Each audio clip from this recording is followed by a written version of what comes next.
with a WWE Hall of Famer looking to return to the ring and more. This is Wrestling Hub. My name is John, and you're watching the Wrestling Report for May 14th. Before we get into the rest of the video, make sure you subscribe to Wrestling Hub and turn on all notifications to stay up to date with everything in the world of pro wrestling.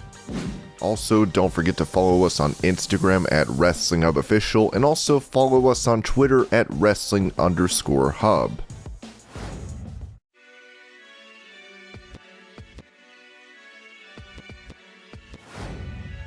Speaking to the New York Post about the departure of Cody Rhodes from AEW, former TNT champion Darby Allin said, "I'm just happy if he's happy." That's all it comes down to. There are different roads everyone can take on this journey in professional wrestling. I know I wouldn't be doing anything outside of AEW because of all the free time, all the skating that I get to do, and all my side projects, and the craziness. I can't be tied down to following a schedule that much, but if he finds that happiness, that's all that's important. That's all that really matters to me. It's nobody's business but his own. Allin also recalled making his debut for AEW at Fyter Fest, where his match against Rhodes went to a time limit draw. He saw the passion that I had to be in AEW in the beginning, and that's why he chose me to wrestle him at Fyter Fest. That was my debut. We went to a 20-minute Broadway. To kind of take a relative unknown and work a wrestler like myself at the time and do that is very special.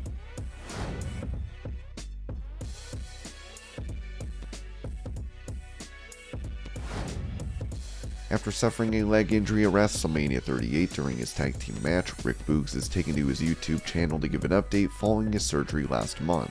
It's been a while, fellas, so I just wanted to give you an update here. You know, there's not much cool and exciting I can do in terms of power, horsepower, horse strength. You know, I'm just doing machines at the gym, like a cookie cutter right now. That's all I can do. Can't use the lower extremity, you know what I'm saying? The horse leg. I gotta let that puppy heal. As of right now, the goal this week for PT was 85-degree knee flexion. Sticky Ricky accomplished 112 degrees of knee flexion. We're talking about next week's goal would have been 90, following week 95, following week probably a hundo, following week maybe a hundo 5. You know, I'm about a month ahead, crushing it, setting PRs.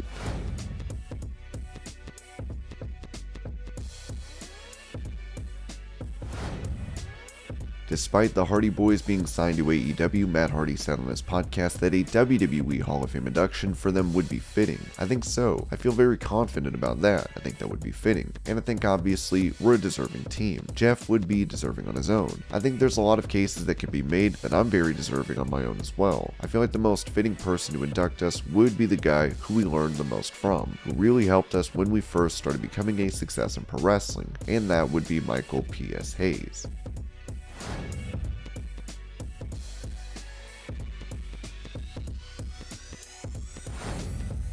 While there were rumors of an injury that led to her being pulled from the Owen Hart Foundation tournament, former AEW Women's Champion Hikaru Shida revealed why she would be replaced by Chris Statlander. After my Philadelphia street fight, a doctor check from AEW was required to participate in the Owen Hart Cup, and I couldn't re-enter the country in time. I'm so sorry to disappoint everyone. These difficulties sometimes happen with international talents. I feel healthy and never stop trying to improve. Please cheer for Chris while I do my best in Japan. Holy Shida will be back soon.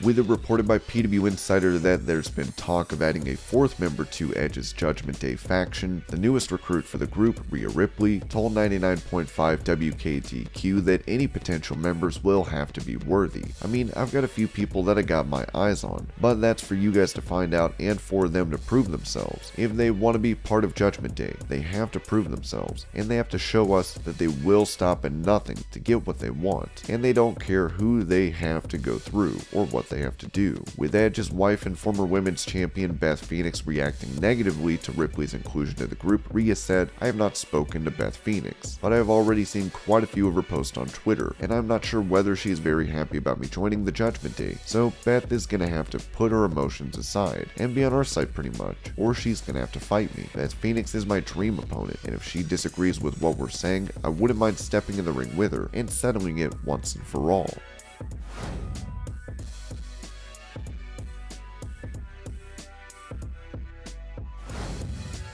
With Steve Austin returning to action for the first time in nearly 20 years at WrestleMania, Drew McIntyre recalled the advice he gave the Texas Rattlesnake when speaking to Talk Sport. "I saw Steve right before he was going to start working on what he was going to do for Mania. I walked in like, this is so crazy. You're going to be on WrestleMania with Steve Austin. On the night of Mania, I gave him some advice, which is also surreal. He hasn't done this for 20 years, and I could see, even though he's a very confident, intense guy, the way the character is, that's the way he is in real life. But no, I mostly just reminded him to breathe. I think that's the one thing you forget when you've been out of the game for a minute. Even with the injuries I've had, you come back and you forget. The adrenaline is so high and the crowd is so loud that you forget to breathe and you get blown up. We talked about that." McIntyre also recalled running into The Undertaker during the weekend and gave his thoughts on the Dead Man's Hall of Fame speech. "I talked with Taker about the Hall of Fame and this being the proper send-off he deserves. He gave me some advice, as he always does, because I'm always picking his brain about how to approach different matches and things to do with my character moving forward. I saw him after the Hall of Fame and told him, that was a hell of a Taker TED Talk you gave out there. Hope you plan to take this on the road and make some money off of it. I was blown away. All these years he spent just saying, I'm going to bury you, boy. He could have just been out there talking for an hour. Such an eloquent speaker."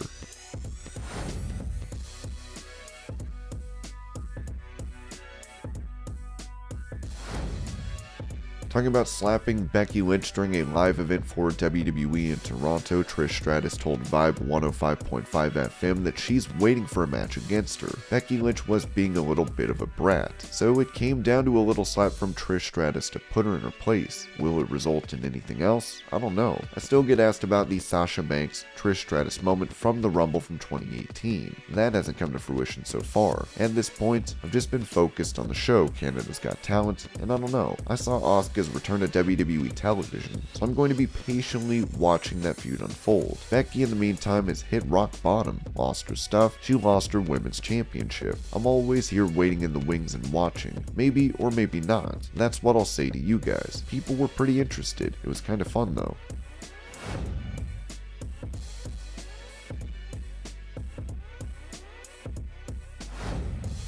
Speaking about the WWE chairman, Sami Zayn told Talk Sport that he's added value to his relationship with Vince McMahon. On a personal level of the relationship of Vince and I don't know, but certainly I think my stock has gone up tremendously in his books in the past couple of years. And for sure, anytime you can carry something with an outside person, it helps because, to your point, he is invested in those. But I don't know, it's hard to get a read on that man, it really is. But he's been very kind. I remember when I was doing the stuff with Brock Lesnar, I actually did something with Vince on screen as well, and I was thrilled to hear he was talking about it both to me and people in some meetings about how much he enjoyed it being on screen with me and the chemistry that we had. I took that as a huge compliment. Maybe I shouldn't even be saying this. I think he values me, he appreciates me, and I feel good about that. I just feel very good about everything. I really do.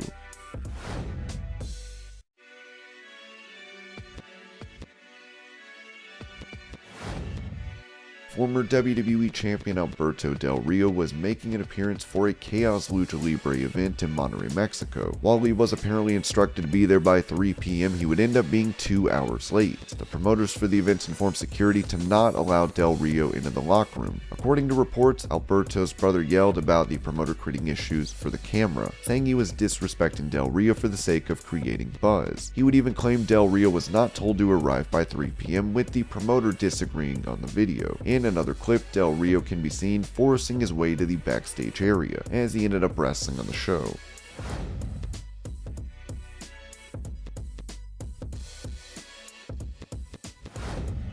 With it rumored that The Rock could be returning to face Roman Reigns at WrestleMania 39, Jim Cornette expressed doubt on his podcast over the prospect of this match taking place. Well, if the belt ain't on the line, I was going to say, because Roman obviously needs to win the thing, but will they do that, or will they, if they get The Rock, even if The Rock says Roman needs to win? Will they send the fans home without seeing The Rock winning on his last match ever? One of these sharp writers and or manipulators could probably sell anybody, even Roman Reigns, on that as making some kind of sense, but Rock would know it was BS from the start, and I can't see Rock agreeing to do the match unless Roman goes over, because Rock doesn't need it. For Roman, it would hurt. Nothing's gonna hurt The Rock, but it would hurt Roman, so I can't see Rock doing it unless Roman wins, and I honestly can't see Vince doing the match unless Rock wins.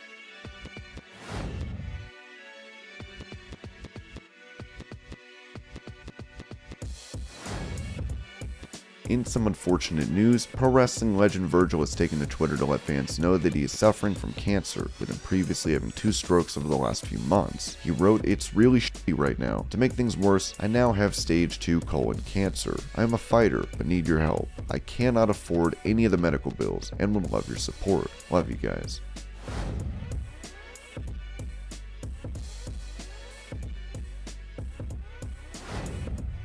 After releasing videos of himself and Jay Lethal training in the ring, it seems the Nature Boy Ric Flair is gearing up to make a return to action. On Wrestling Observer Radio, Dave Meltzer reported that he is planning to wrestle again. Yes, but I don't know more details. He told me it was a secret. But rumor has it, Ric Flair and FTR against the Rock and Roll Express and somebody. A match that he is training for, but not right away. I guess it will get announced when it gets announced if it happens. Something like this could fall through. He could get hurt in training.